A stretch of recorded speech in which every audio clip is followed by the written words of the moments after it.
Now, we usually come out on a Saturday, but I felt led to do this lesson today. The Bible commands us to keep the 7th day holy, and today is not the 7th day.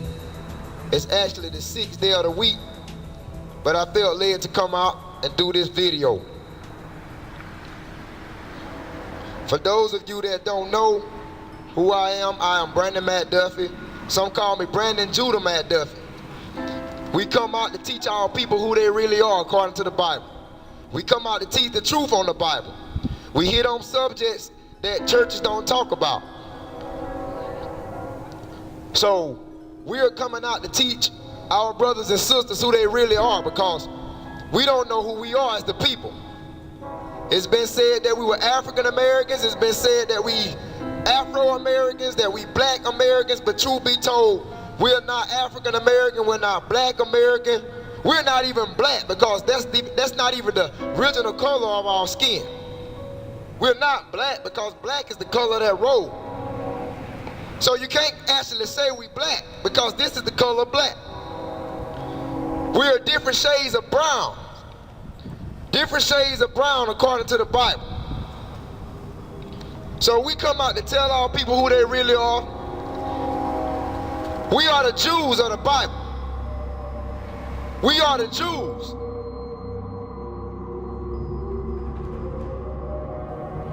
We're not African American, we are the Jews that the Bible talks about.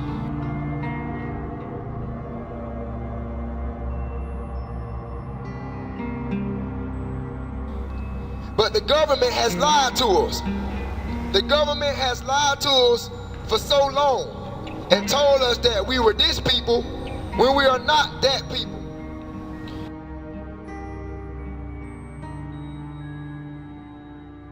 We are the Jews of the Bible.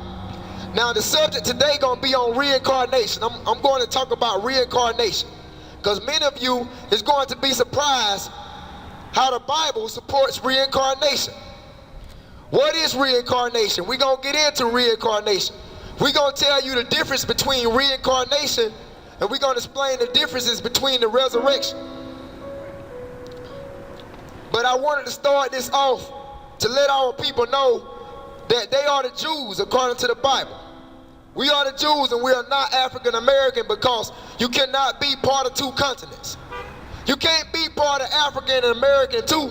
You can't say I'm an African American and you never came from Africa. Well, they say, well, our roots came from Africa. Truth be told, our roots resided in Africa, but it's not that they was always there. They ran into Africa during the year of 70 AD, fleeing the Roman persecution.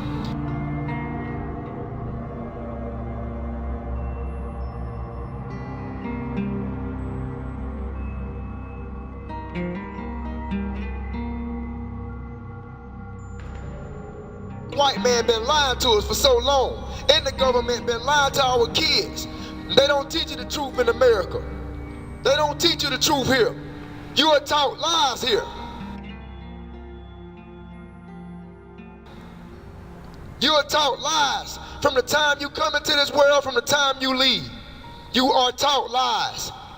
We are not African American once again. We are the Jews, the so-called Negroes today in America. We are the Jews, the chosen people of the Most High God or higher.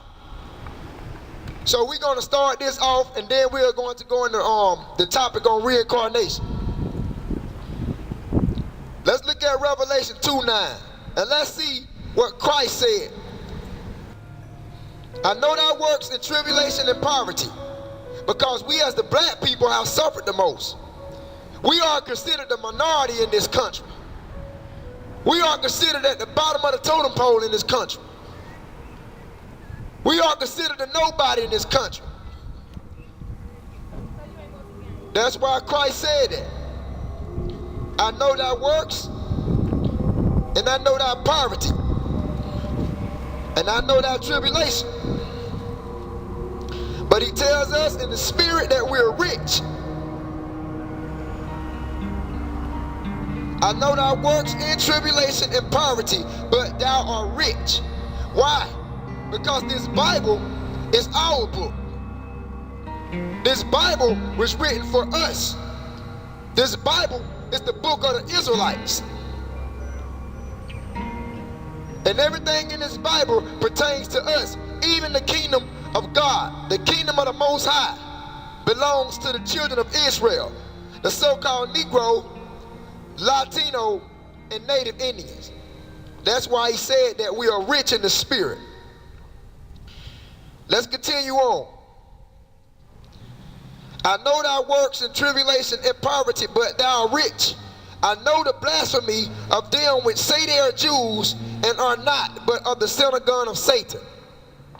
Because you have these Khazarians from the land of Khazaria claiming they are the Jews today in the Middle East.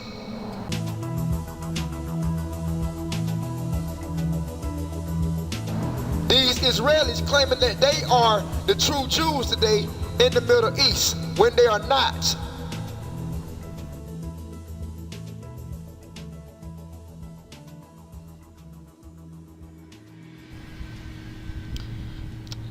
Let's look at Revelation 3:9. This is what it reads. Behold, I will make them of the synagogue of Satan. Now, the Most High, Christ, is telling John the Revelator that he will make the ones that's claiming to be Jews, that is called the synagogue of Satan, come and worship before our feet.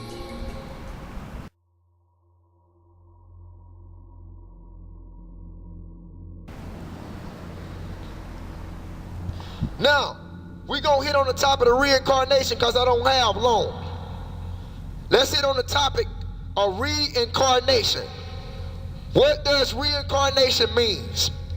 To break it down in simple terms, re means back or to come again, to repeat, a cycle. Re means back or again. En means to possess or to contain. It means to inhabit. Carnation simply means the flesh. Fleshness. Fleshly. That's what carnation means. So altogether, you have reincarnation. Re is back in the flesh. Altogether, reincarnation. And the Bible supports reincarnation.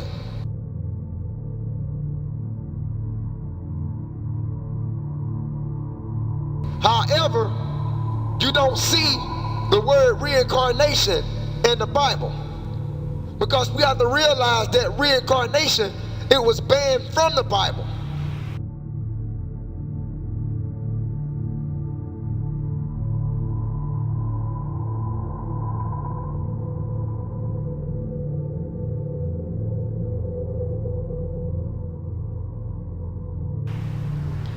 It was banned from the Bible, I want to say, in the year of 553 AD by the Roman Catholic Church.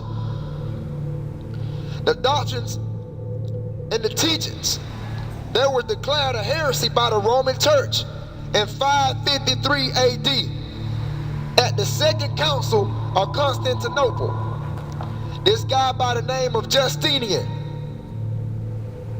he banned reincarnation from the Bible. The Eastern Roman Empire at the time was ruled by a very powerful emperor called Justinian I. He thought himself as the supreme ruler of the church and the Pope, and even made it a law that nothing could be done in the church contrary to the emperor's will and command. He commanded that everybody accepted his style of Orthodox faith, which included the removal of the teachings of reincarnation. He wanted everybody to believe in one single lifetime, and that the priests, or better the church, are the mediators for the salvation of the people. Think about it. You could only go to heaven via the church. It was a powerful tool to control the people. So it was in the year 543 in Constantinople, which of course today is Istanbul, that the teachings of reincarnation was going to be banned because of pressure by Emperor Justinian I. It happened during the Synod of the Eastern Church, a gathering of bishops. But Pope Vigilius knew it was against Christ's teachings, and he strongly opposed the emperor and refused to sign this ban. But nobody can contradict an emperor for long. So 10 years later, on the morning of December 8th, 553, under severe pressure by the emperor, the Pope finally relented and made it a law at the General Council in Constantinople. It wasn't even discussed at the council. Now, but this caused a big problem for the church. They no longer could explain the basic questions of life. Where do we come from? Why are we here? And where do we go? So they had to invent totally new dogmas to fill the gap of reincarnation. For instance, they came up with things like the original sin, the creation of the soul at the time of conception, mortal sin, the judgment day, purgatory, and eternal damnation. None of this was taught by Jesus. But Justinian I didn't care. After all, he was the ruler of the church and the Pope, and he made the rules.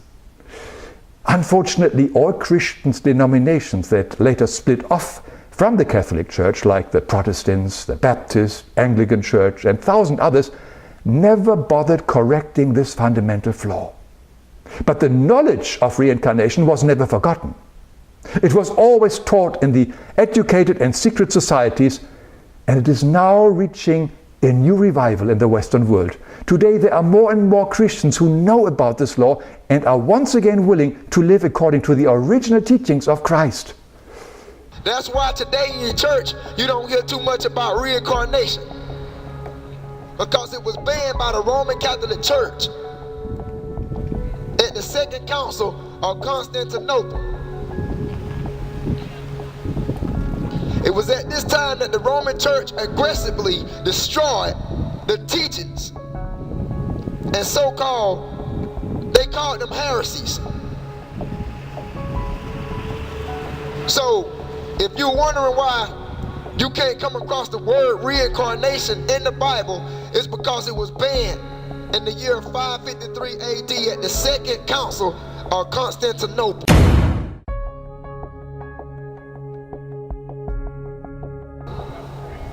Do your research and look it up. But we're going to give you some passages in the Bible that is a fact that reincarnation is in existence.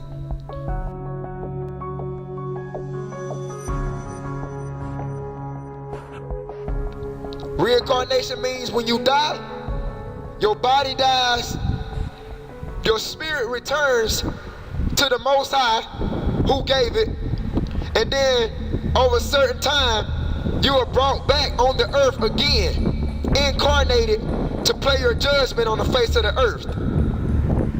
That's another reason why the Roman Catholic Church banned reincarnation from the Bible. They came out with these lies to get you to believe that it was an everlasting burning hell. That hell is a place where you burn forever. We're going to clear that up too. Because hell, actually, to be true about it, when you see the word hell in the Bible, it's not actually the word hell. Like when you see the word hell in the Old Testament, it's talking about Sheol, it's talking about a pit or a grave.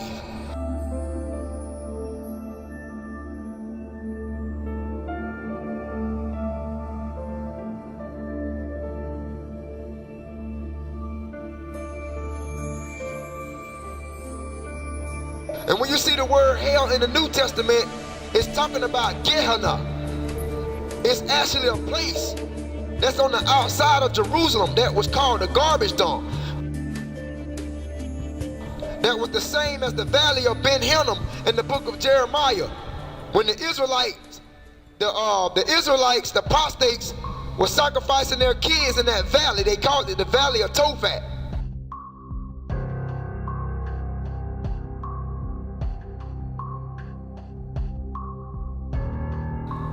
Which Christ symbolized that valley to destruction.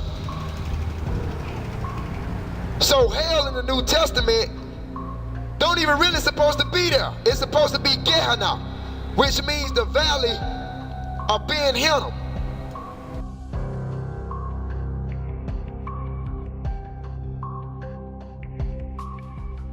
where the bodies of executed criminals were cast out and burned, where the bodies of and trash and all types of things like that. They burned trash and the bodies of executed criminals in the valley of Ben Hinnom, which Christ called it the valley of Gehenna. So when you read the Bible, hell doesn't even really exist in the Bible.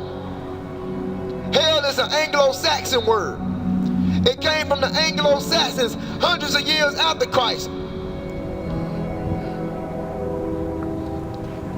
But see, we don't have no understanding, so I come out to break these things down to you today. Hell is not a place where you continuously burn forever. That's a lie from the Roman Catholic Church. You face your judgment, you pay your judgment upon this earth. Your soul is imprisoned in this body. Your body is a prison for this soul. And your soul cannot escape this body into the hands of death.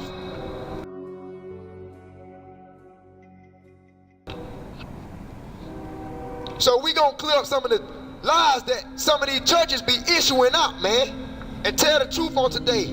Because Christ, according to St. John 8:32, he said, you shall know the truth, and the truth shall make you free. So if you want to be free today, you must know the truth. So we gonna give you the truth. And we ain't gonna give you no watered down Pentecostal doctrine and lies. We coming to give you the truth today by the power of Yashaya, who some call YAHAWASHI. Let's get into it. Reincarnation in the Bible. I want to start off with the book of Psalms. Let's look at Psalms chapter 104. Psalms chapter 104, and let's look at verse 30. That is the book of Psalms chapter 104, 104th chapter of the book of Psalms, and verse 30. It says, thou sendest forth thy spirit, they are created, and thou renewest the face of the earth.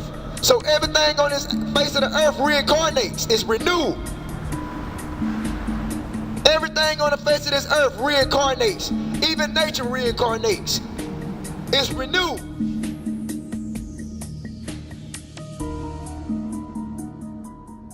The animals, the humans, the elements around us, everything reincarnates.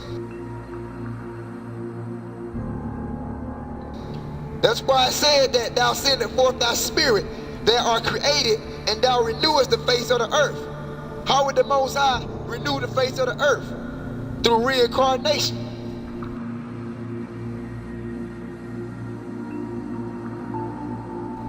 That's how he will renew the face of the earth.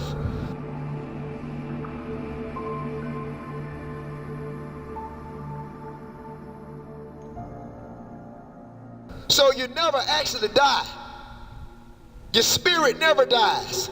Your spirit is eternal. Your body is the one that dies and go into the ground. Your spirit never dies. Your spirit cannot be put to death. Not by man anyway. The Most High is the only one that can put the spirit to death.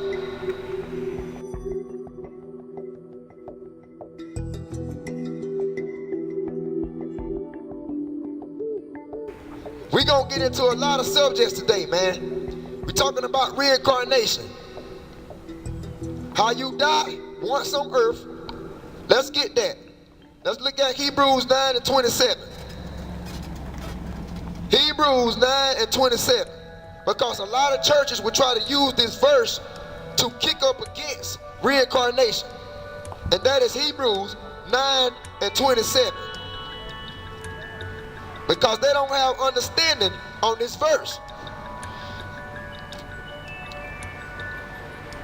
It says, and as it is appointed to a man once to die, but after this the judgment. So it's appointed to man to die only once on the face of the earth. It's appointed to all human beings to die only once on the face of the earth and then face judgment.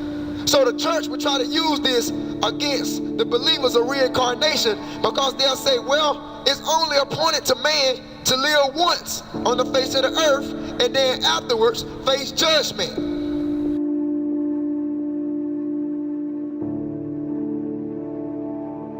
But we got to understand where judgment take place. We have to have understanding on where the judgment take place. Yeah, it's true. It's appointed to man to live once in this body because you don't come back in the same body.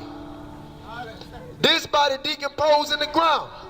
This body is destroyed by maggots and worms. When you die, your body go into the earth, maggots and worms will consume your flesh.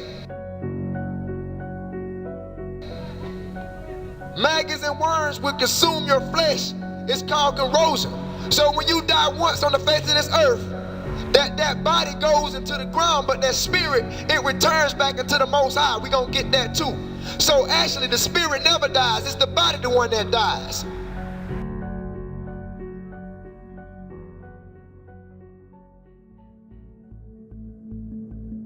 The body the one that dies, not the spirit. So it is appointed to man once to die. It's appointed to us to die once. Because you don't come back in the same body that you leave this earth in. You come back into a new body. You come back into a new body. And that's usually around the 3rd or 4th generation. We're going to get into that too. And then you face and play your judgment on the face of the earth.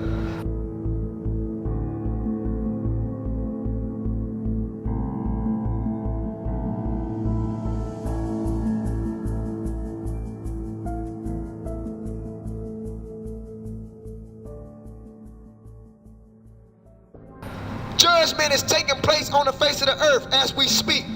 It's no place or everlasting flames burning somebody and you got a devil sticking you with a damn pitchfork.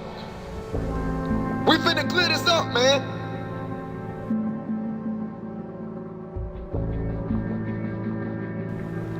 This is where you play your judgment on this earth. So let's get that. Hebrews 9:27 said it's appointed the man to die once and not to face judgment. Let's get that precept to Hebrews 9:27. Let's go into Ecclesiastes 3:16 to get the precept of Hebrews 9:27 to see where this judgment take place.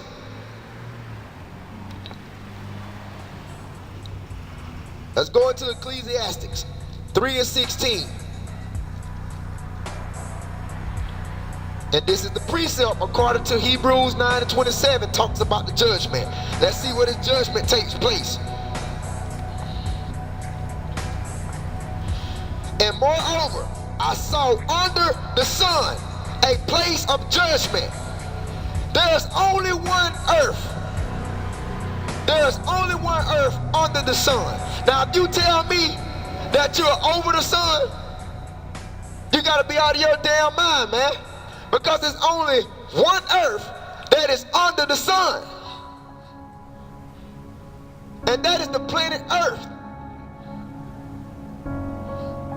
Everything is under the sun. So this place of judgment, according to Ecclesiastes 3:16, is under the sun. We don't live over the sun. For there, let's continue. Moreover, I saw under the sun the place of judgment, that the wickedness was there, and the place of righteousness, that iniquity was there. Verse 17, I said in my heart, the Most High shall judge the righteous and the wicked. For there is a time there for every purpose and for every work. So judgment is going to take place on the face of the earth. You're going to have to play your judgment here on the earth. So Hebrews 9:27 said that it's appointed to man to die once, and then after that face the judgment. Then we went into Ecclesiastes 3:16 to let you see where the judgment take place. The same judgment would take place on the face of the earth.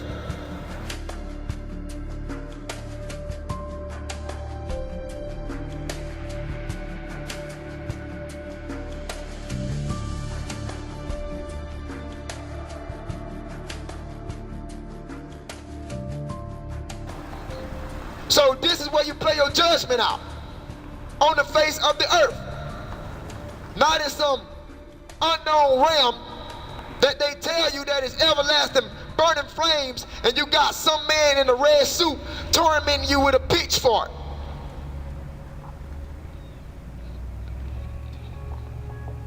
Judgment takes place here. It takes place here on the earth under the sun.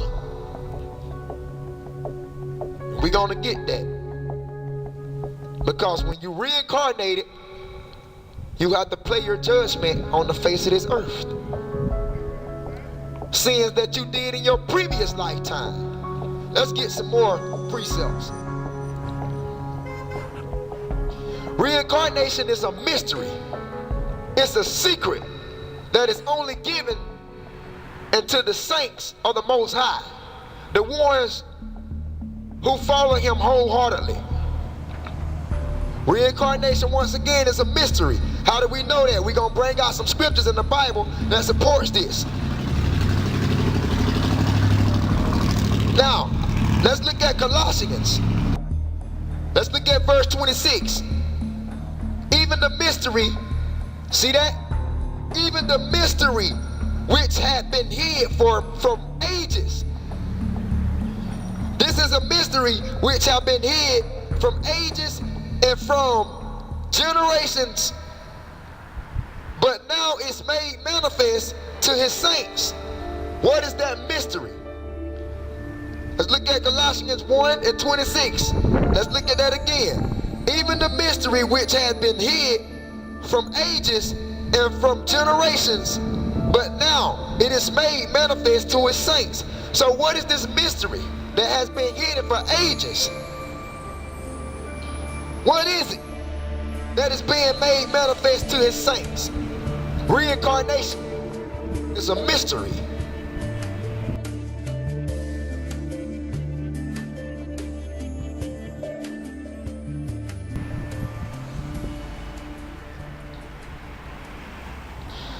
(27) To whom the Most High would make known what is the riches of the glory of this mystery among the Gentiles, which is Christ in you, the hope of glory.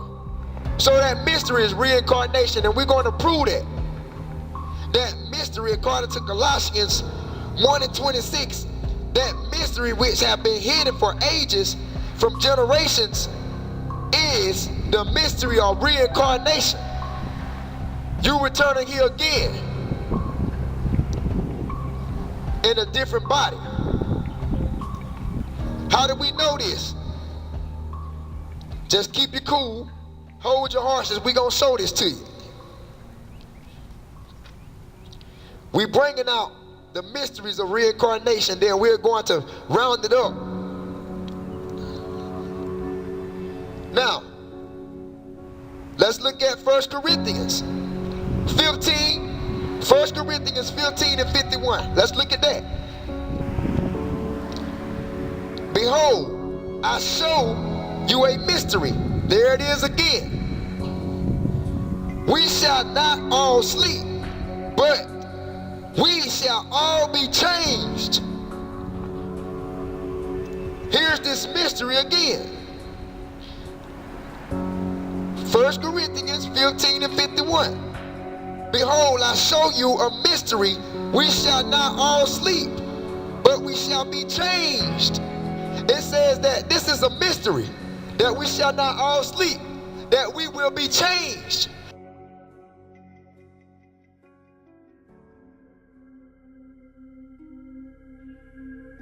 What is that mystery? That mystery is reincarnation. That mystery is the birth of a soul back into a new body. And we went over one precept according to Colossians 1 and 26, when it says that mystery. Now we in 1 Corinthians 15 and 51, when it talks about, I tell you the mystery again, that we shall not all sleep. Why? Because we're going to be reincarnated.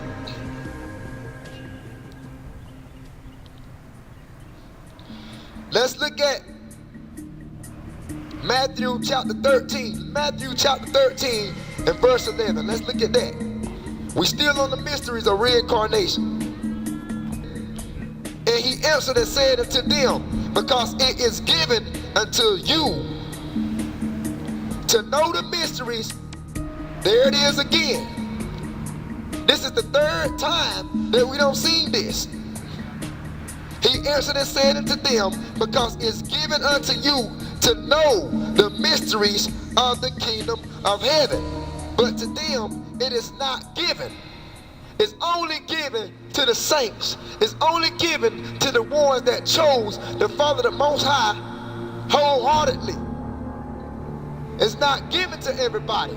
Therefore, everybody cannot understand reincarnation. It's a mystery.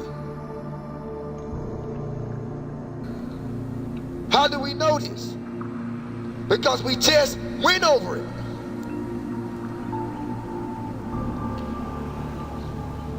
We went over Colossians 1:26 that talks about the mystery that been kept and hidden for ages and generations. We went over 1 Corinthians 15:51 that it said, listen, I tell you a mystery. We will not all sleep, but we will all be changed. Then we went over St. Matthew 13:11, stopping on 12 when it talks about the knowledge and the secrets of the kingdom of heaven has been given to you.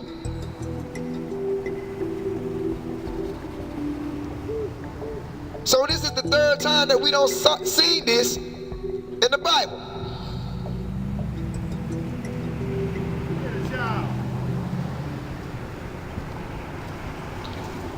Okay?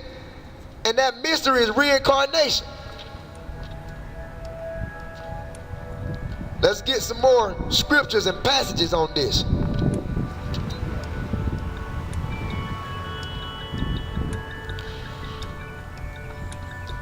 This is the most clearest scripture can ever be known in the Bible about the statement of reincarnation.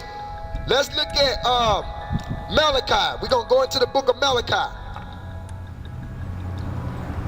We're going into the book of Malachi. That's the last book of the Old Testament before you get to the Apocryphal books, if you have the 1611 edition.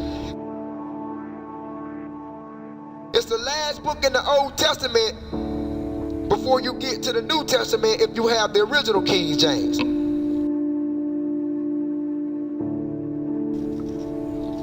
The book of Malachi. We're going to start off with Malachi 3:1. Behold, I will send my messenger, and he shall prepare the way before me. And the Most High, whom ye seek, shall suddenly come to his temple. Even the messenger of the covenant, whom ye delight in. Behold, he shall come, said the Most High of hosts. So in Malachi 3:1, it says that Malachi said that a messenger shall come. Let's skip over to Malachi chapter 4. Let's find out who this messenger is. Malachi chapter 4.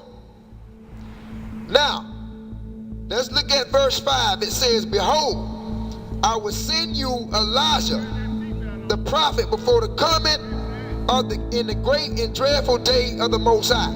Now, Malachi clearly states in chapter 4 that he says in verse 5, behold, I will send you Elijah, the prophet, before the coming of the great and dreadful day of the Lord.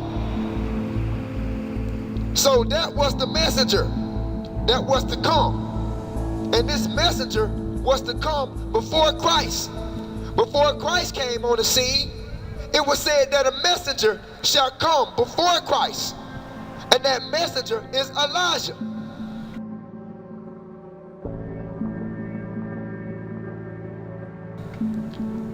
That messenger is Elijah.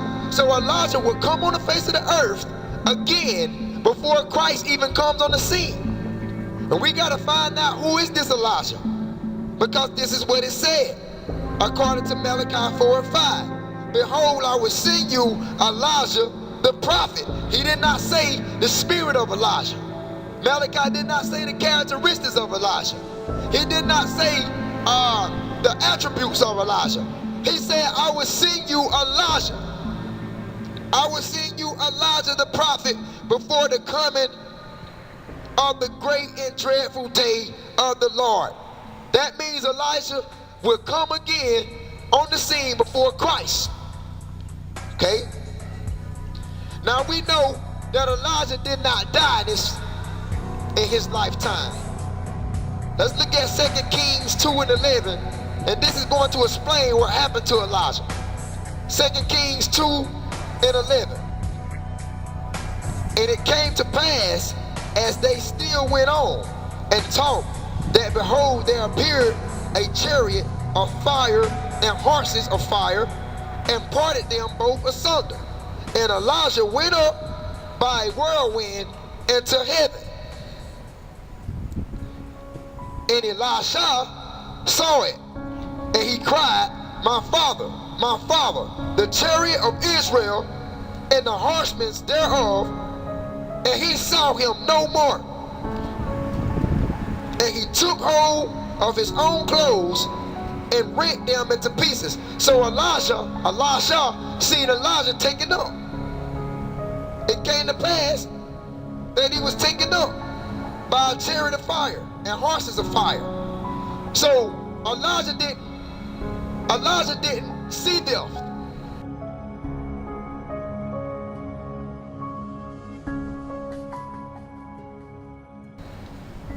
Elijah did not see death.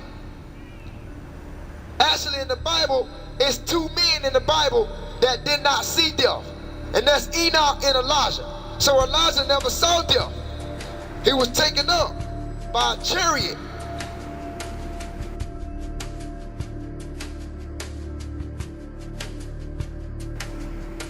So according to Malachi 4 and 5, it was said that Elijah must come again before the return, before the Messiah can even come on the scene.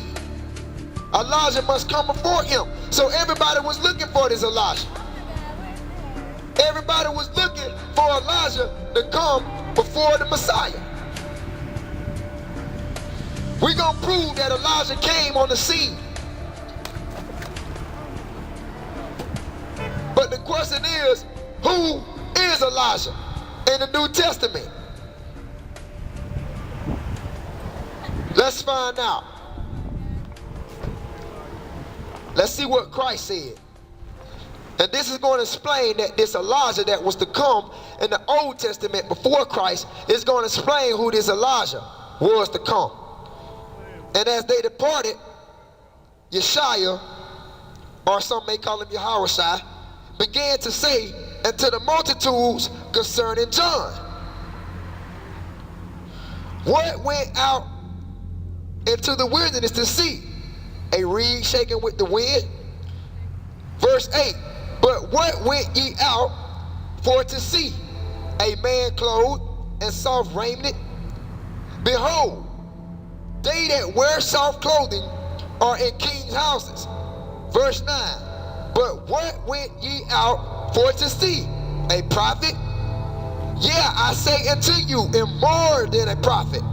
Verse 10, for this is he of whom it is written, behold, I send my messenger before thy face, which shall prepare thy way before thee.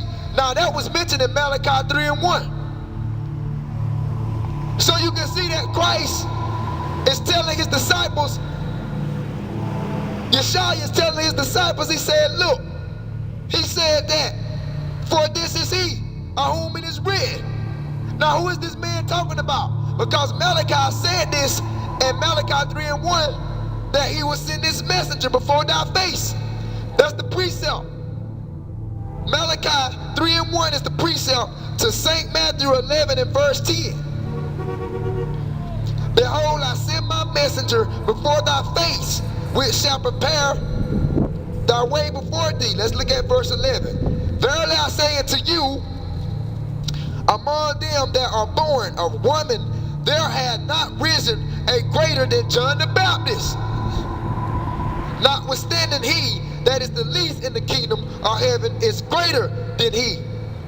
Verse 12, and from the days of John the Baptist until now, the kingdom of heaven suffered violence, and the violent take it by force. Because the kingdom of heaven is the Israelites, and they were suffering under the hands of the Romans. The Israelites were suffering under Roman influence, the Greco-Roman Empire. Let's look at verse 13.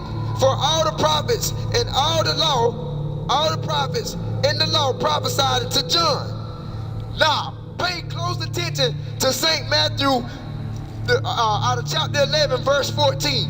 It says, and if ye will receive it, this is Elijah's, which was for to come. So Christ made it clear. Let's read that again. If ye will receive it, if ye will receive it, this is Elijah's, which was for to come. So John the Baptist was Elijah. And you telling me that reincarnation is not supported in the Bible? You telling me that reincarnation is just some myth? You telling me that reincarnation is not to be taken seriously when Christ specifically said out of his mouth that John the Baptist was Elijah? Christ did not say John the Baptist was the characteristics of Elijah. He did not say John the Baptist was the attributes of Elijah. He said John the Baptist was Elijah to come. That's why before he even said that, he said, and if ye will receive it. Because most people can't accept the fact of reincarnation. They can't accept the fact of that. Because what the Roman Empire has lied. The Roman Empire and the Roman Catholic Church, they have put out lies all over America. So now, you can't accept the fact of reincarnation. We ain't talking about that Hindu religion either. Because the Hindus, they also believe in reincarnation. And a lot of people like to say reincarnation started with the Hindus, which is the East Indians, the Elamites. A lot of people say reincarnation is not real because what the Elamites teach, the East Indians, they teach that you die in this present life and you come back as some sort of bird, or you come back as some sort of fly, or you come back as some sort of animal, or whatever may be on the face of the earth. We're not buying that garbage. That's what they believe in. Reincarnation, however, in the Bible, don't even add up to that at all. But we know reincarnation is the birth of a soul in a new body. So Elijah did not die in his first life. He was taken up by a chariot and he returned. Because it was said in the Old Testament of Malachi that he must come before Christ. He did come before Christ. He was John the Baptist. That's why Christ said, if ye will receive it, this is Elijah which was for to come. He that has ears to hear, let him hear. Because everybody is not going to hearken to this. Everybody is not going to take heed to this. Everybody is not going to accept this. Only the one that has ears to listen and to hear and to understand. Just because you have ears on the side of your head doesn't mean that you're going to understand. It doesn't mean that you're going to accept this doctrine that Christ was telling his disciples. So if they don't speak of reincarnation, I don't know what to tell you. Let's continue on. We're not finished. There's more. Now, I know what some people like to say. They can say, how can John be Elijah when John said himself that he was not Elijah? Let's get that. Let's go to St. John chapter 1, verse 19. St. John 1 and 19. Because they would try to throw this on you. to try to make you sound contradicted. So St. John 1:19, let's get that. This is the record of John. When the Jews, they sent priests and Levites from Jerusalem to ask him, who art thou? So they're asking John a question, who are you? Verse 20, and he confessed and denied not, but he confessed, I'm not the Christ. So it was obvious that John was not the Christ. And they asked him, what then? Art thou Elijah? They asking him, are you Elijah? He said, I'm not. This is what people like to use to try to dispose reincarnation. To try to relegate and throw out the fact of reincarnation. They'll say John said himself that he was not Elijah, but we're going to clear that up too. He said, I'm not. Art thou that prophet? And he answered, no. Let's look at verse 22. Then said they unto him, who art thou? That we may give an answer to them that sent us. Because they was expecting Elijah to return before the event of Christ. Even the Pharisees and the Jews knew about this. They knew Elijah must come before Christ. So they was trying to find out who was this reincarnated spirit of Elijah. So they went to John and asked him, was he Elijah? And John said no. Now why would John say he was not Elijah? When Christ, however, said that he was. Who is telling the truth? Is Christ telling the truth, or is Christ lying? Let's continue on. Verse 23, we're still in St. John chapter 1. Verse 23, he said, I am the voice of one crying in the wilderness, make straight a way of the Most High, as said the prophet Isaiah. So he was quoting that precept in Isaiah when he said that make straight the way of the Most High. So why did John the Baptist deny that he was Elijah? Let's get the precept to that. Let's look at Ecclesiastes 1:11, and we're going to clear up why John denied that he was Elijah. There is no remembrance of former things, neither shall there be any remembrance of things that are to come with those that shall come after. Because there is no former remembrance of your previous life. So when Elijah was taken up by a chariot, he was reincarnated back into the body of John the Baptist. But there were no former remembrance of anything. That's why John denied that he was Elijah, because there was no former remembrance. That's why it says, let's read that again. Ecclesiastes 1:11.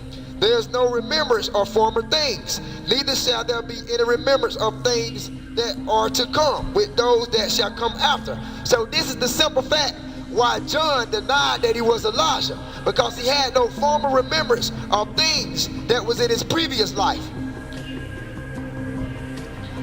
Let's go into detail on that. Although John carried the living spirit of Elijah, he did not carry his conscience and mind and memory. So he didn't have the conscience, mind, and memory. Then it says reincarnation involves, how y'all doing, man? It says reincarnation involves only the higher conscience of the spirit. What's going on, man? Teaching about this reincarnation, teaching about this Bible, man. You know what I'm saying? Y'all might want to stick around and learn something. Oh, okay, man. Yeah. So it says, although John carried the living spirit of Elijah, he did not carry the conscious mind and memory. That's why he didn't have no former remembrance of things. That's why we had to go into Ecclesiastes 1:11 to let you see that.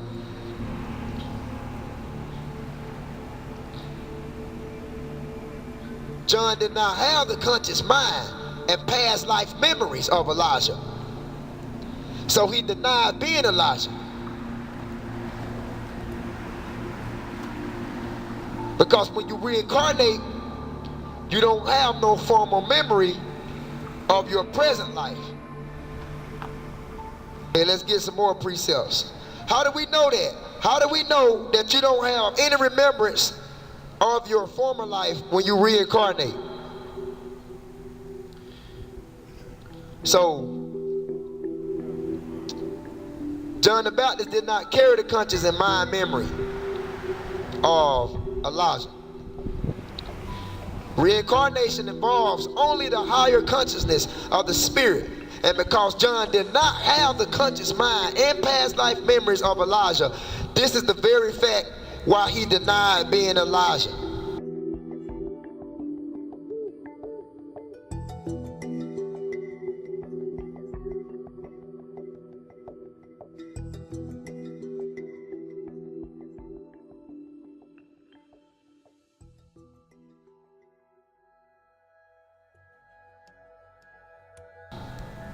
So you can't get over on us on that either. That's why when you read the book of Isaiah 28:10, it says precept must be upon precept, line upon line, here a little and there a little. Let's look at some more. How do we know that you don't possess that former mind and that conscious of your previous life when you reincarnate? Let's look at St. Luke chapter 9, and we're going to look at the 54th verse. St. Luke 9 and 54. And when the disciples, James and John, saw this, they said, Lord, wilt thou that we command fire to come down from heaven and consume them even as Elijah did? 55. But he turned and rebuked them and said, Ye know not what manner of spirit ye are of. So why would Christ tell the disciples that?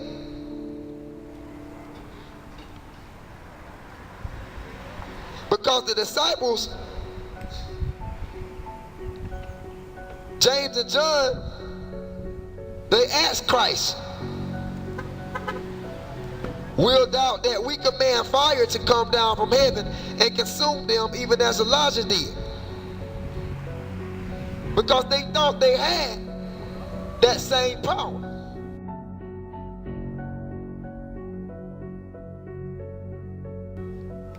But he turned and rebuked them. Why would he rebuke them? Because he said, you don't know what manner of spirit ye are. You don't know what spirit that you possess. So you don't know if you're able to call fire down from heaven like Elijah did. Because you don't know what spirit that you possess. That's why we went over Ecclesiastes 1 and 11. That's why we went over that. When it says there's no remembrance of former things, neither shall there be any remembrance of things that are to come. Christ told his disciples that. And these words Christ mentioned out of his own mouth.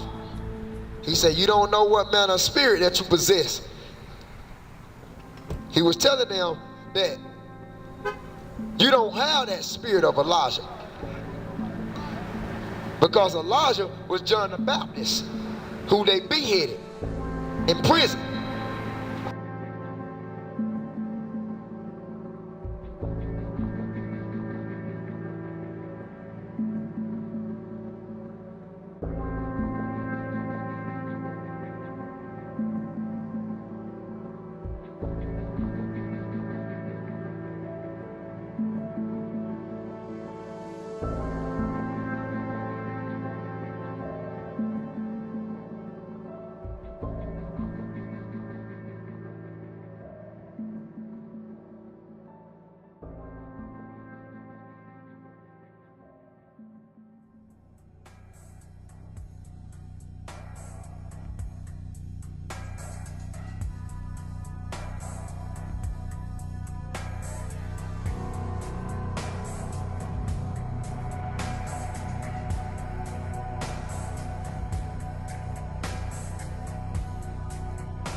So you don't have that spirit.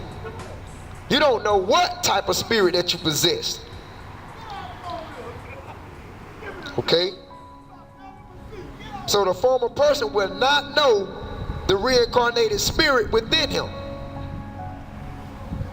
We all reincarnated, but we don't know the former spirit. That former person would not know the reincarnated spirit within him. So we don't know what spirit we possess. But we know we is reincarnated, but we just don't know what type of spirit possess this body. That's the same thing Christ was telling the disciples. You don't know what manner of spirit you are. So you're not going to tell me that the Bible doesn't have highlights and the Bible is not shedding light on reincarnation? Cats better wake up, man. Let's get with it. Let's keep going. Look at some more precepts. This is one I want to bring out also. Ecclesiastes 1:9. The thing that has been is that which shall be, and that which is done is that which shall be done, and there is no new thing under the sun. So as far as Ecclesiastes speaks, as far as what Solomon was speaking in Ecclesiastes, he said, hey, he said the thing that has been is which shall be, and the thing which is done is that which shall be done. There's nothing, there's no new thing under the sun. Nothing is new. As far as I can tell, we are all living under the sun. All the inhabitants of the people is living under the sun. There's nothing new in this world. There's nothing new in this world. That's why he said the thing that has been is that which shall be. Everything reincarnates. Look at Ecclesiastes 1:10. Is there anything whereof it may be said, see, this is new? Because you have people saying that today. People that don't have understanding, they'll say this is a newborn baby. This is a newborn little girl. This is a newborn boy.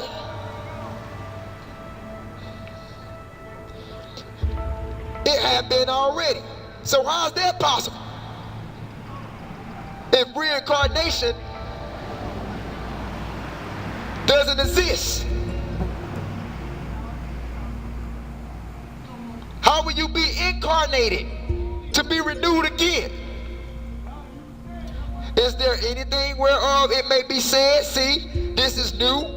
Because you may think when your wife, when she give birth to a child, you may think that child is new. You may think that little girl is new. You may think that little boy is new. The body is new.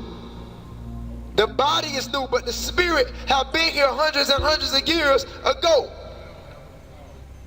That's why he said that. The only thing new is the body that your parents create during sexual intercourse. The fertilization process of the child becoming an embryo, from an embryo, I want to say, to a zygote, into a newborn child. But that's not new. The only thing new is the body, the carnation, the flesh. But the spirit have been here a long time ago.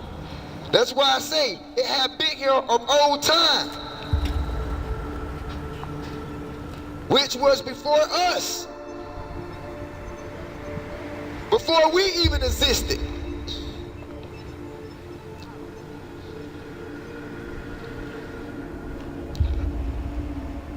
But this teaching right here, some people ain't gonna get it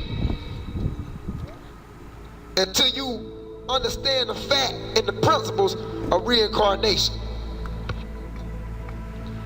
Let's look at some more verses and scriptures. Let's look at Ecclesiastes 6:10. Ecclesiastes 6:10. And hopefully we can get into Christ being reincarnated. The reincarnation of Solomon throughout the body of Christ. Hopefully we can get into that before the sun go down. We're going to wrap it up in a few, but let's look at Ecclesiastes, the 6th chapter, beginning with the 10th verse. Let's take a look at that. That which have been is named already. How is that possible?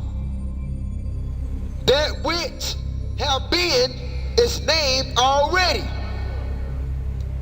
And it is known that it is man. Let's take that back. Do you hear that, people? That which have been is named already. And it is known that it is man. So Solomon, he say, look, that which have been is named already. That's why we went over there. It was nothing new under the sun. That which have been is named already, and it is known that it is man. So it's nothing new. The only thing new is just the bodies that the spirit possess. It's that the bodies that the spirit possess. The bodies is new. The spirit have been of old time. Them same old Israelites that was in the wilderness, them same old Israelites that was in the Egyptian captivity, it's the same old Israelites today as we speak, incarnated. It's the same thing.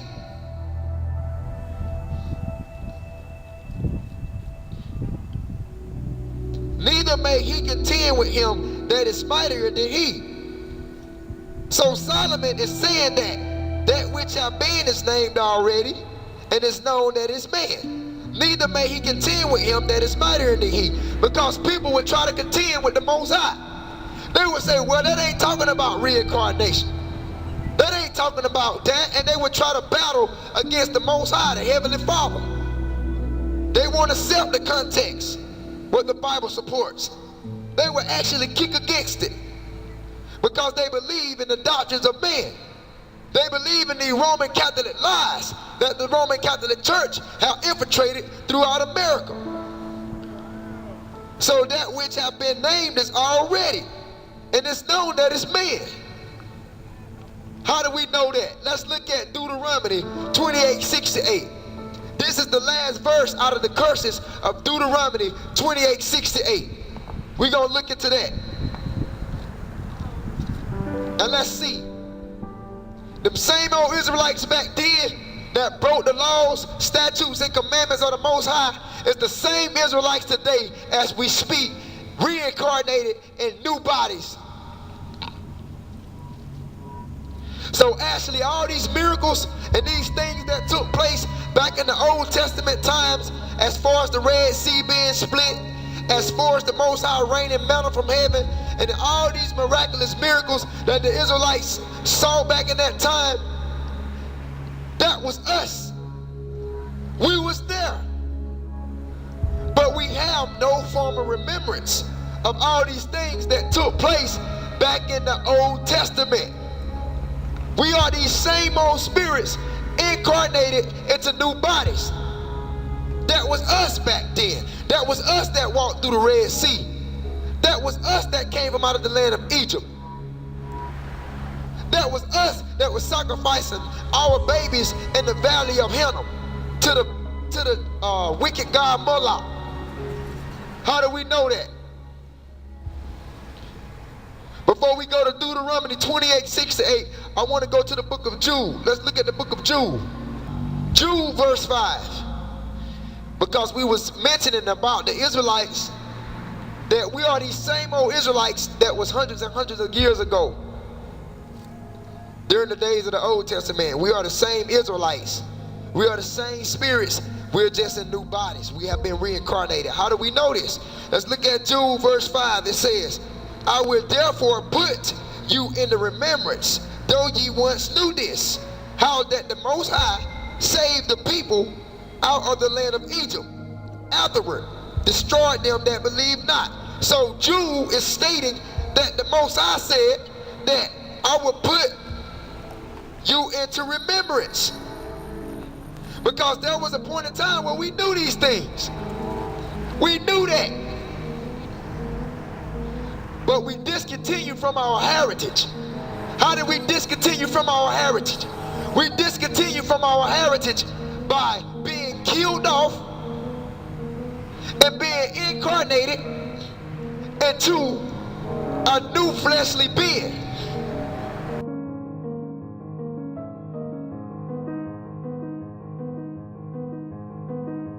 With a new mind. And we didn't have no former mind of the present body that we dwelt in.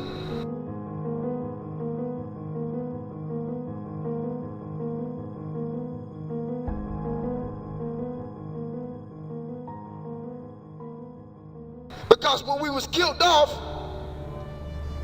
some may say our ancestors, they was killed, they was murdered, they was tortured during the slave trade by the Europeans. And when they was killed, the same spirit of those ancient Israelites came back reincarnated through their children. So they didn't have no former remembrance of themselves in their previous lifetime. They came back reincarnated. So when they came back reincarnated in a new body, they discontinued from their heritage.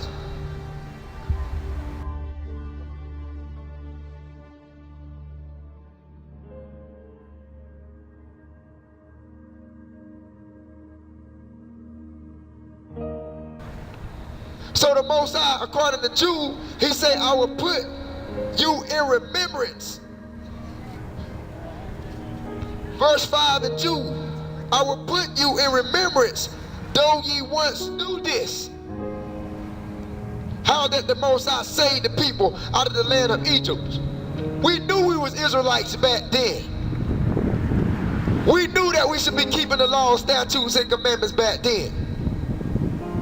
We knew we shouldn't eat certain foods back then. We knew we shouldn't eat pork back then. We knew we shouldn't go to church on Sunday back then. We knew to keep the Sabbath day back then. We knew not to eat seafood back then. We knew not to profane the holy name of the Most High back then. We knew the real name of Christ back then. But we were killed off in our former bodies. We were murdered and we was killed off for disobeying the laws and commandments of the Most High. We was put to death. So when we was murdered in our former bodies, we had to become back reincarnated in a new body with a new mind. Therefore we discontinued from our heritage, not knowing who we were in the former days.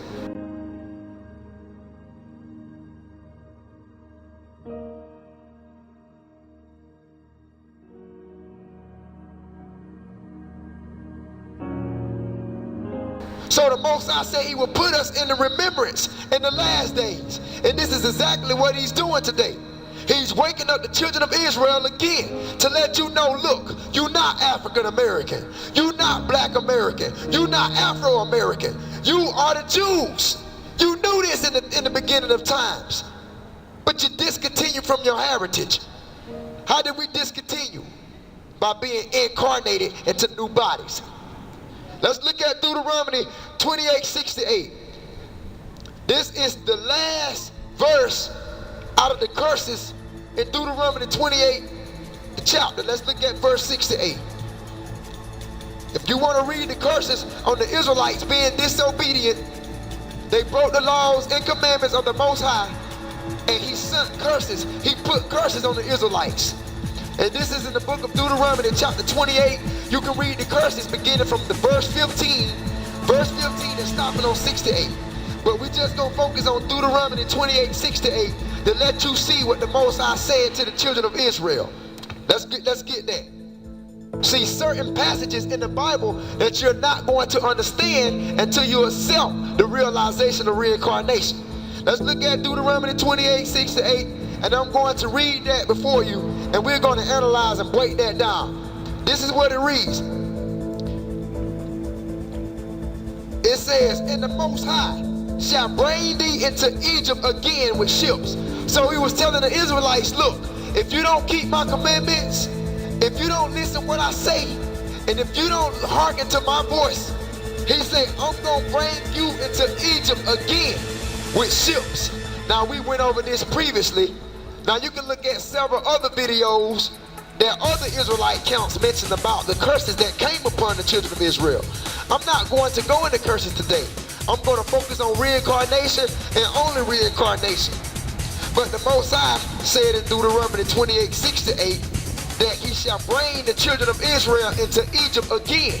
So we know the children of Israel, they was already in Egypt once. And this is in the book of Exodus when the children of Israel was under the Egyptian captivity.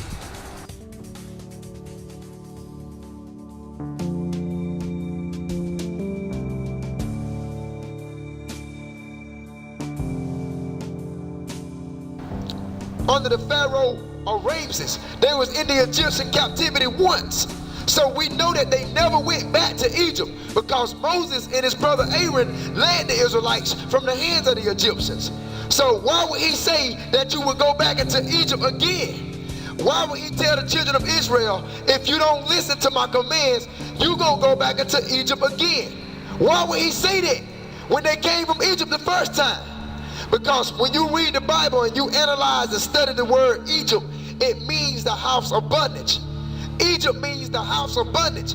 Egypt means a place of slavery. So he was telling the Israelites that you're going into a place of slavery again, but this time you're going by ship. So the only people that ever went into a place of slavery by ship is the Negroes, Latinos, and Native Indians.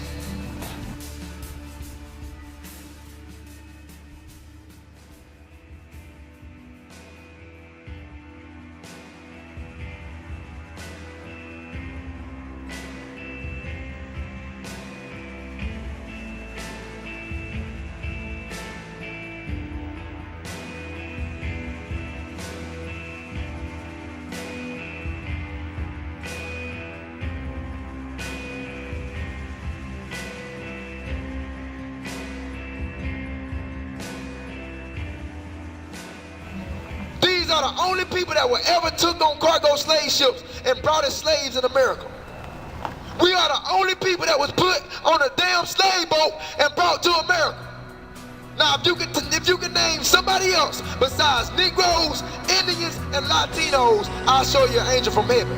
Because it didn't happen like that. We was brought to this land. We didn't ask to be over here. We didn't ask to come here. They brought us as slaves to this land. They brought us as slaves to this land. And the reason why the Europeans did that, because the Most High told the children of Israel, if you don't listen to what I say, I'm going to have a white man to take you down. I'm going to have a white man to put his foot on you.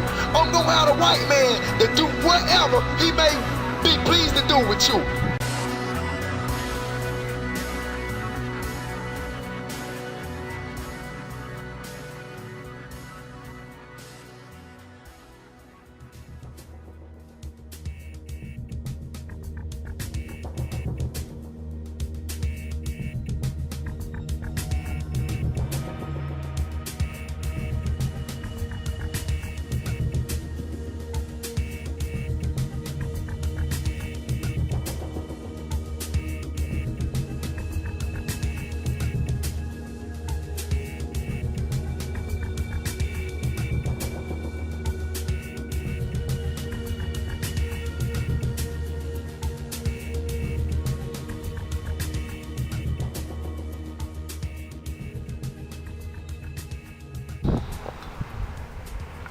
So the children of Israel did not listen. Therefore, the white man, he picked the white man to rule over us. And he said, I'm going to bring you into Egypt again with ships. This is Egypt. This is Egypt. We're going to show you that. America is another name for Egypt. That's why Revelation in chapter 11, it mentions America as spiritually Egypt. This is Egypt.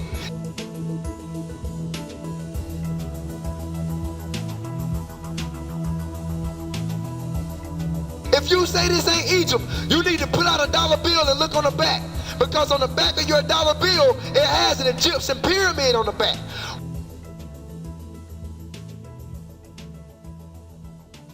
Why would the founding fathers put a pyramid on the back of your dollar bill? Pyramids are not in America. Pyramids are nowhere in America. Pyramids are in Egypt. So why would we have a pyramid on the back of on our dollar bill? I haven't seen one pyramid in America. So what they are symbolizing is that the children of Israel, we are in a house of bondage. When you look at pyramids, you think of Egypt.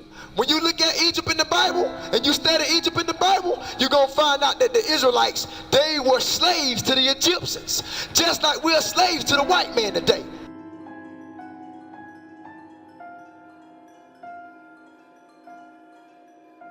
The white man will be your Pharaoh today. The Israelites is us. Everything that we do is under him. The government runs this world. The government makes the laws. The government prints the money. We can't get no businesses on our own without going to the white man. And it's the simple truth. That's why the Most High was telling the children of Israel, he say, if you don't listen, man, I'm going to pick them Edomites to rule over you. Truth be told, I pay my money to a white man. I pay my rent to a white man. I pay my car insurance to a white man. You telling us that we ain't the children of Israel incarnated? We ain't the children of Israel reincarnated? He didn't say I would bring your kids. He didn't say I would bring your descendants. He said that, and the Most High shall bring thee. D means you. That's what D means. It means you. How would the Most High do this if this happened like hundreds of years ago? How would the Most High do this when this happened hundreds of years ago? How will he bring us into Egypt? Because he said, I will bring you, not your descendants. The only way this can have ever happened is through reincarnation.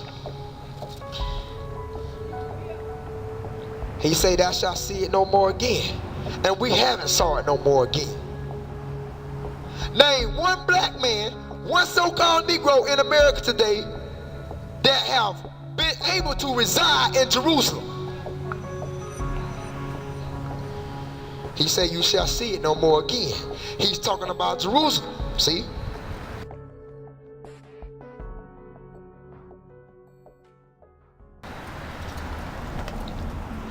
And there ye shall be sold into your enemies, for bondman and bondwoman, and no man shall buy you. Because the ancient Israelites,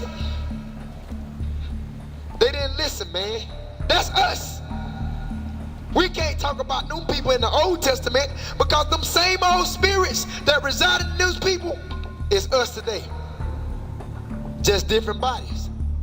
So if you don't have understanding, you will begin to say, it's not right for us to suffer the curses of our forefathers. It's not right for us to get the curses to put on us when we wasn't even there. When we didn't even do that. Our forefathers did that. So why should we have to bow the curses? What you don't understand is reincarnation. Is that your forefathers is you.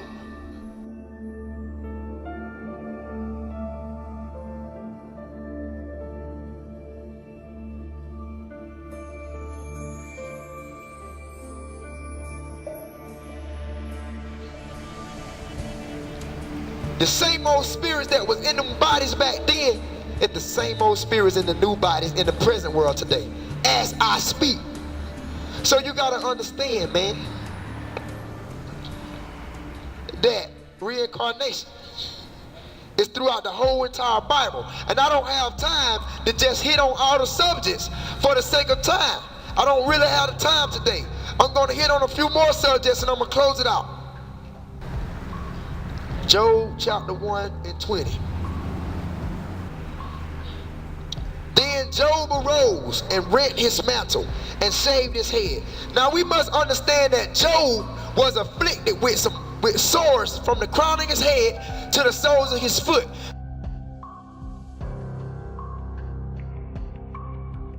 Because Job was an upright man. Job was an upright man. If you read the book of Job, you're going to find out that Job was an upright man. But Job was also tested.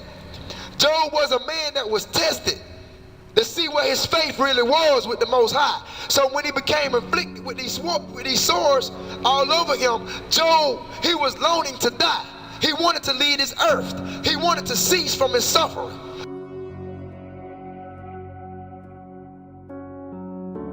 Okay, I had to give you the understanding on that before we can go any further.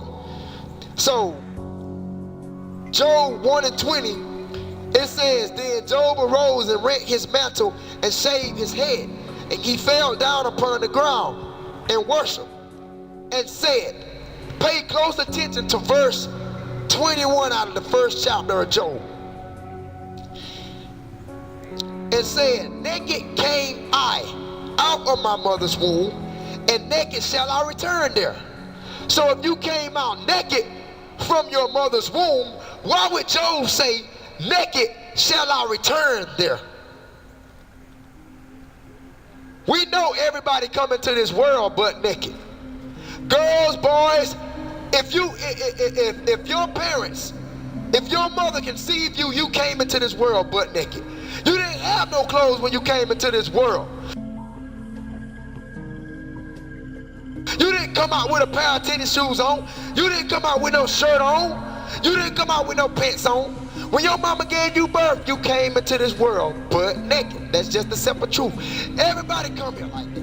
Everybody. I haven't seen one baby that came into this world with some Jordans on, with some Jabot jeans on, and with a white tee on. I haven't seen it. That's why Job said,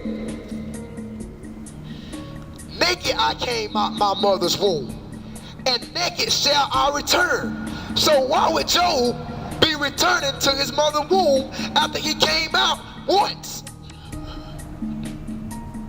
Why would Job be returning back to his mother's womb? Why would Job say, I came out my mother's womb naked, and shall I return there? If you don't see reincarnation in this context, you will never see it.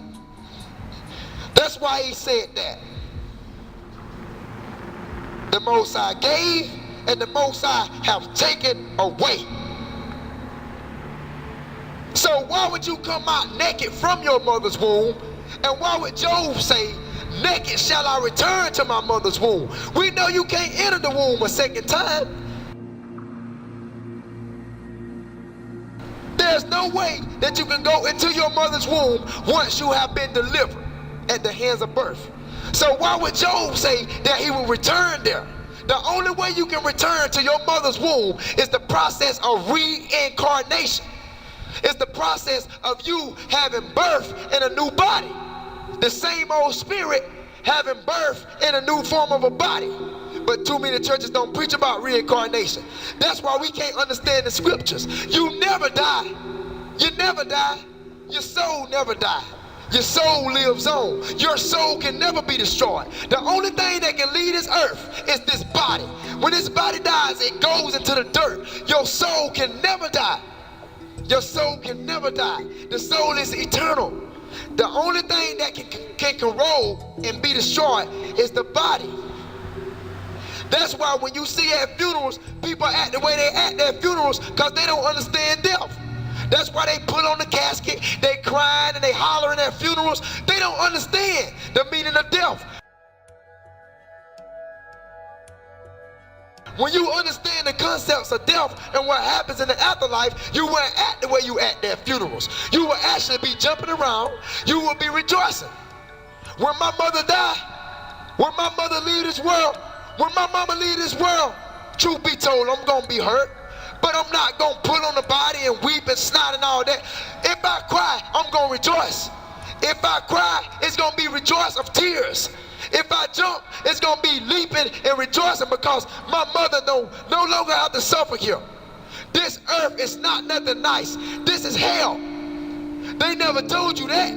They made you think that hell was somewhere where some flames burning you. They made you think that hell was somewhere that you can burn forever and the devil just tormenting you and you can never get out. That ain't hell according to the Bible. Hell is here on the earth. You play your judgment here on the earth. That's why you can't escape this world until you leave this body. That's why this body is a prison for that incarcerated soul.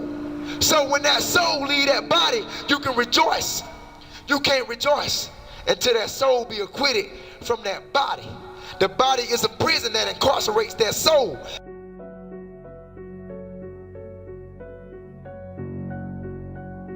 So once that soul leaves that body, you can rejoice. It's supposed to be the other way around. You're supposed to cry when a child is being born. You're supposed to weep when a child is being born. When a child comes into this world, you're supposed to cry. You're supposed to weep. That's supposed to be the saddest day of your life when a child is being born. But how come, guess what? How come it's the other way around? When a child comes into this world, it's not nothing nice. It's hell here. It's temptation here.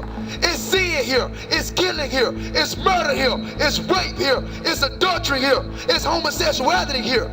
It's burglary here. It's all kind of hell that's going on in this earth. And you gonna rejoice when your child come into this world. You gonna jump around and scream and throw parties when your child come into the devil's world. You don't want to weep. You think that's something cute. You think that's something cute when your child come here. This is not nothing nice. Nothing on this earth is nice. Everything is wicked here. This is the devil's playground. And you gonna rejoice when your child come into this world? You gonna rejoice?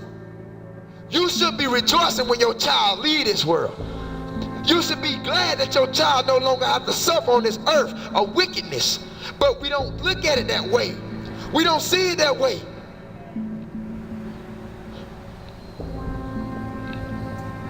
That's why the true saints of the Most High, they rejoice when their loved ones left. And if it was tears of rejoicing, tears of gladness, and not tears of sadness. They wasn't ignorant, like Paul said in the New Testament. Don't be ignorant.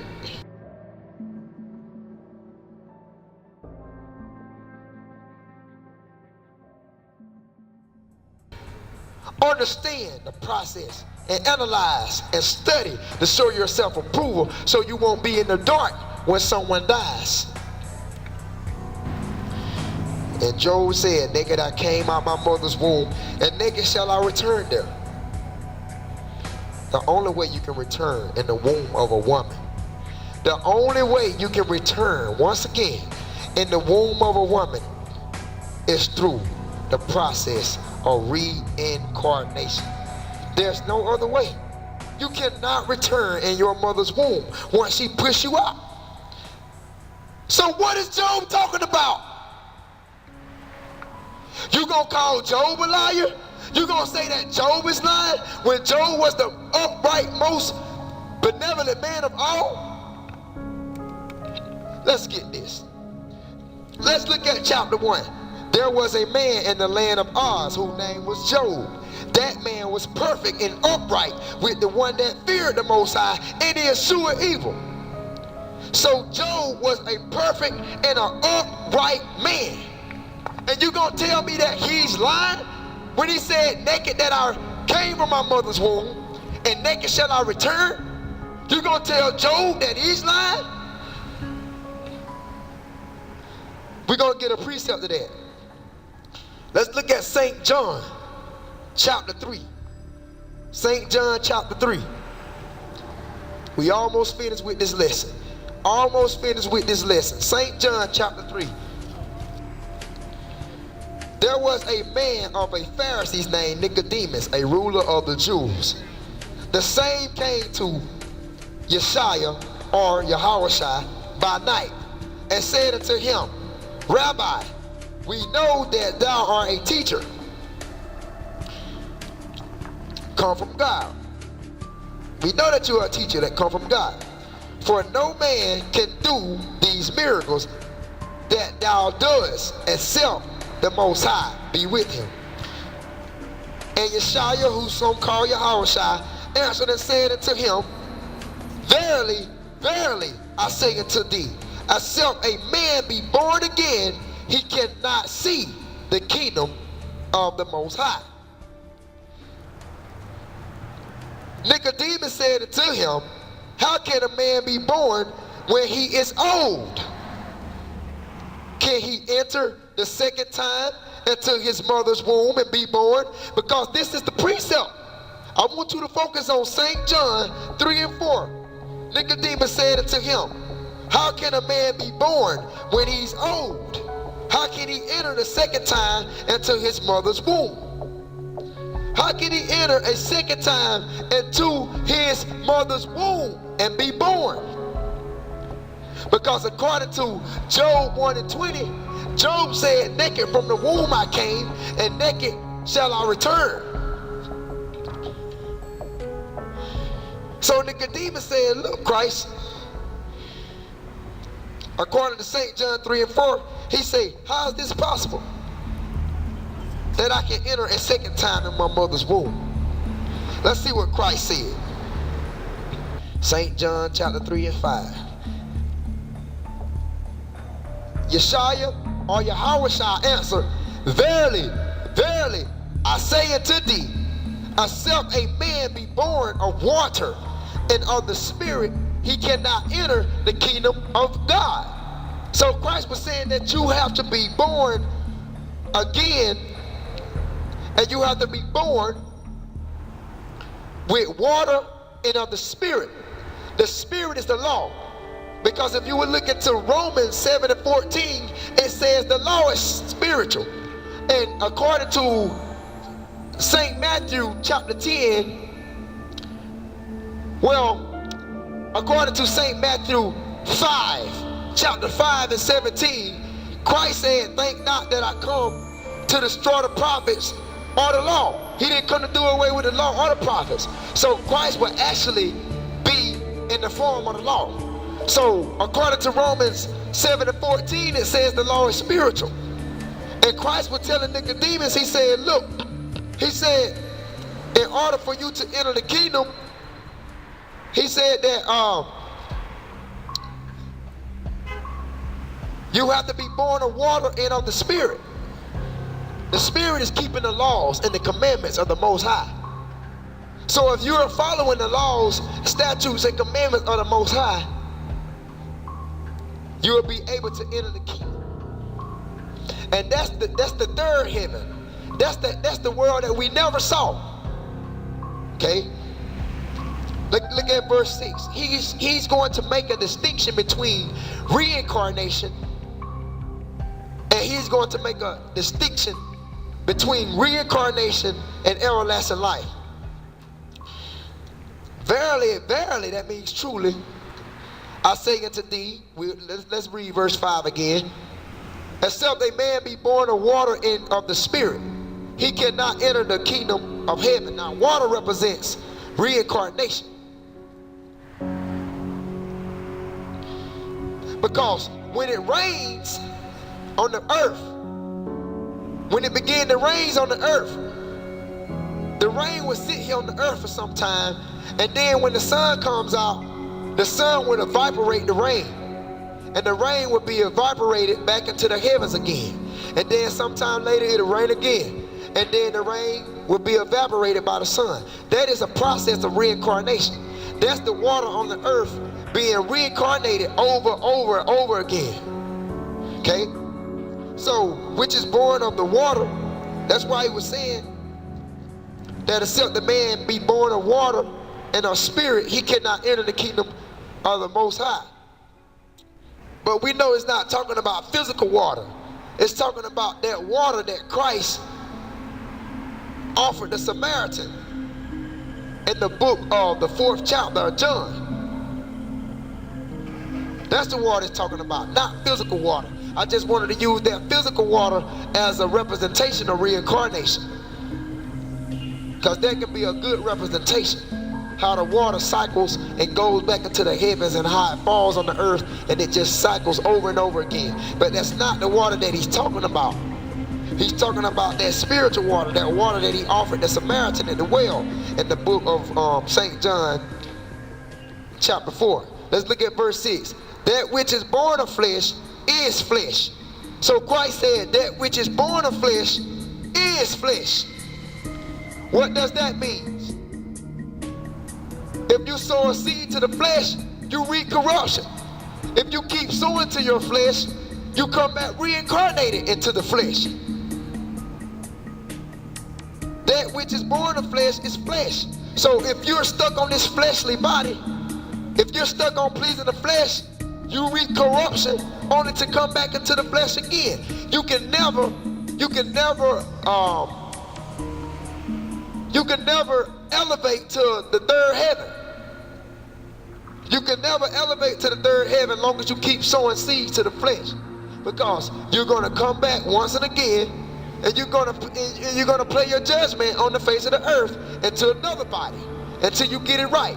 Once you get it right, you don't no longer have to come on this earth again.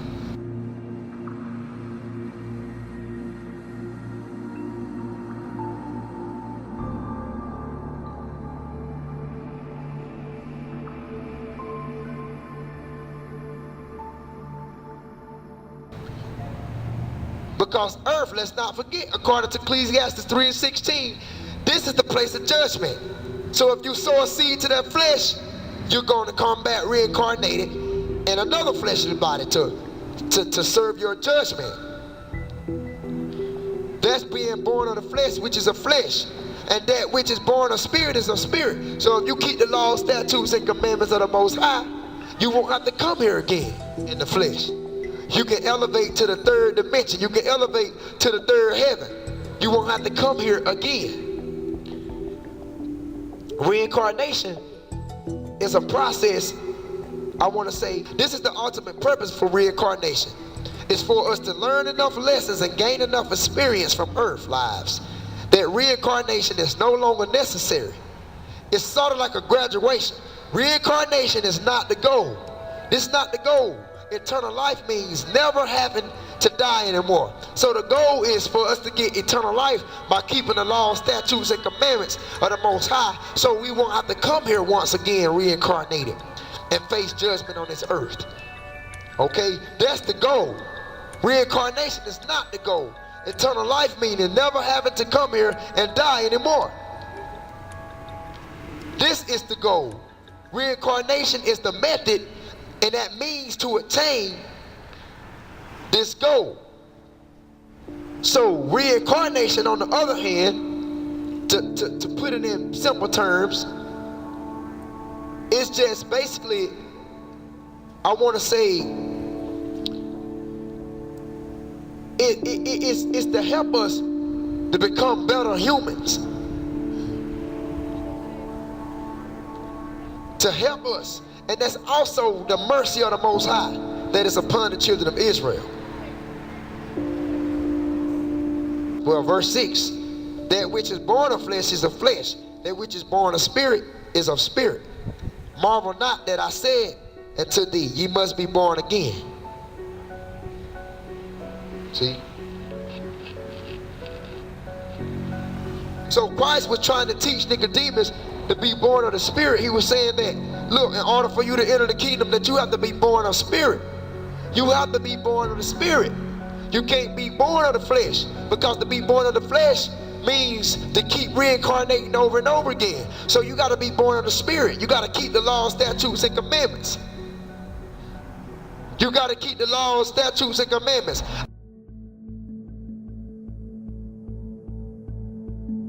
Let's look at St. Matthew chapter 16. Let's start with verse 13. St. Matthew 16 and 13.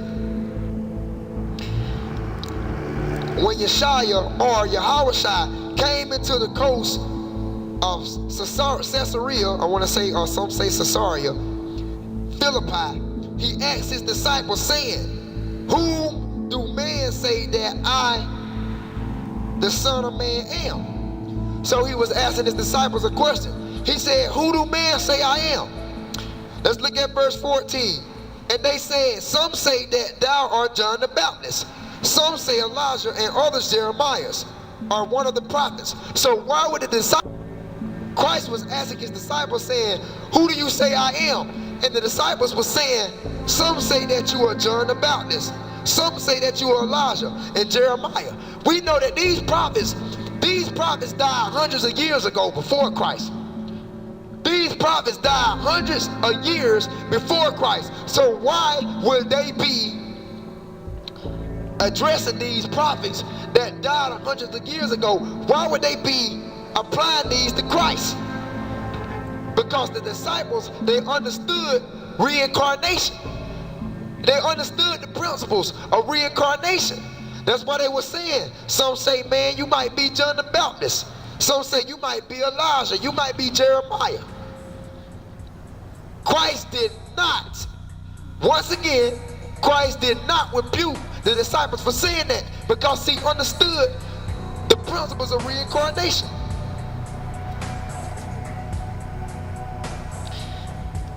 Verse 14, and they said, some say, thou art John the Baptist, some Elijah, and others Jeremiah's, as one of the prophets. Verse 15, he said unto them, but whom say ye that I am? And Simon Peter answered and said, thou art the Christ, the Son of the living power. So you can see right there that if the disciples did not understand the principles of reincarnation, they would have not been applying prophets that died hundreds of years ago to Christ. They would not, the disciples wouldn't even mention these prophet names that died hundreds of years ago if they did not understand the principles of reincarnation. But they did. But they did. They understood. Okay? However, we don't. And that's sad. So we're going to continue on. And this is the last scripture we're going to close out with. We're going to continue on about the blind man being born in the book of St. John, beginning with the 9th verse.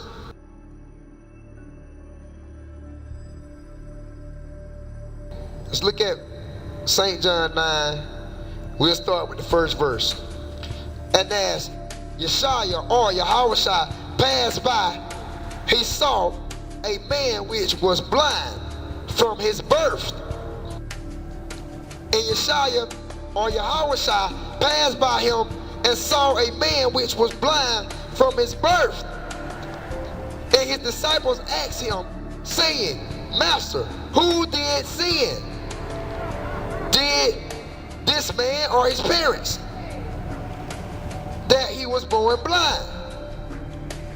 So why would the disciples ask Yashaya or YAHAWASHI, why would they ask him, did this man sin or did his parents sin? Why would they ask him such things? Because they understood that if you didn't pay for a sin in your present life, you will pay for that sin in your next life.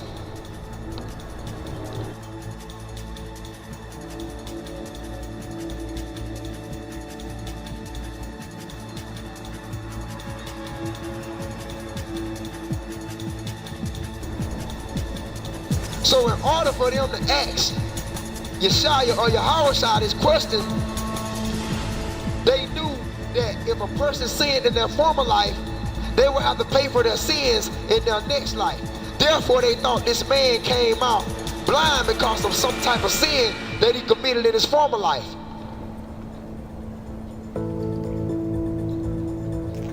That was what that was all about. But see, Yashaya or YAHAWASHI, he answered and said, neither did this man sin nor his parents, but the works of the Most High should be made manifest in him. He was born for the works of the Most High to be manifest to the people. It wasn't that this man sinned in his previous life or his parents sinned. So his disciples, in order for his disciples to even ask him that, they understood that if you committed sins in your former life and you didn't pay in your former life, you will come back reincarnated and pay in that life. Therefore, they thought this is the same reason this man was born blind. But Christ had to clear that up and say, no, it's not that. And Christ didn't even rebuke that. Christ didn't even kick against that, because Christ knew the principles of reincarnation. There will be a part 2 to this video, but I want to close this video out with this last scripture. Ephesians chapter 1, and let's begin at the 4th verse. According as he had chosen us in him before the foundation of the world. He chose us in him before the foundation of the world that we should be holy and without blemish in his sight in love. That we should be holy and without blame before him in love. So he chose us from the foundation of the world, man. He chose us from the foundation of the world. That means, that only lets you know that pre-existence, that we existed before the foundation of the world. He chose us before the foundation, before the world was even created. He had a set number of the children of Israel. He knew his chosen people before the world was created. This implies that this chosen people, they existed before the world began. Someone may object to this interpretation by stating that these chosen people existed only as a thought in the mind of the Most High.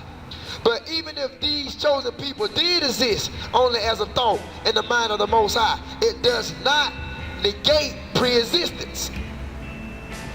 After all, there may be no difference.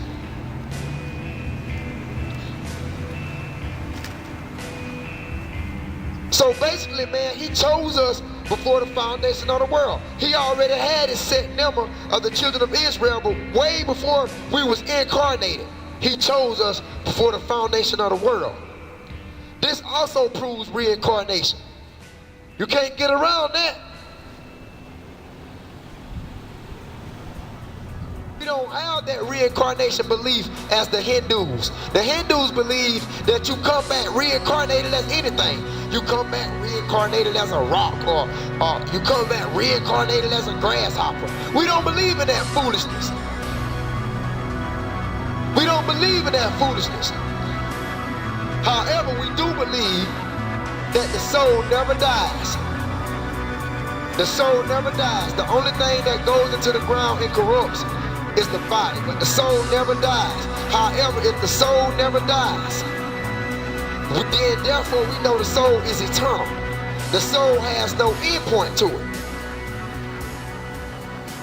This is the Most High grace and mercy when he allows that soul to be incarnated back into another body. So you can play your judgment on the face of this earth. And I tell many people, they say, man, I'm a bad person. I'm going to hell and I'm going to burn forever. There's no such thing. The Roman Catholic Church made that up. Would you think a loving creator of the universe will burn your soul forever? There's no such thing as you tormenting forever. That's not the love of God, to torment his people forever and ever. That's not true. That came from the Roman Catholic Church. However, you will be reincarnated to play your judgment upon the face of the earth. So if you don't get it right in this life, well, maybe you'll get it right in the next life. That's the grace of the Most High. So I'm going to say, with that, I'm going to close this out in the name of Yahawah, by Hashem, Yashaya, who some call YAHAWASHI. And till the next time, shalom, brothers and sisters. I will be making a part 2 on this reincarnation. But I wanted to just get this out because it was so many people asking me about making a video. It was so many people asking me about making a video, so I wanted to come on out and make this video and post it up. So you can just check it out on YouTube. I'm gonna put it on YouTube and I'm gonna post it up, and you can just check out reincarnation. Until next time, shalom.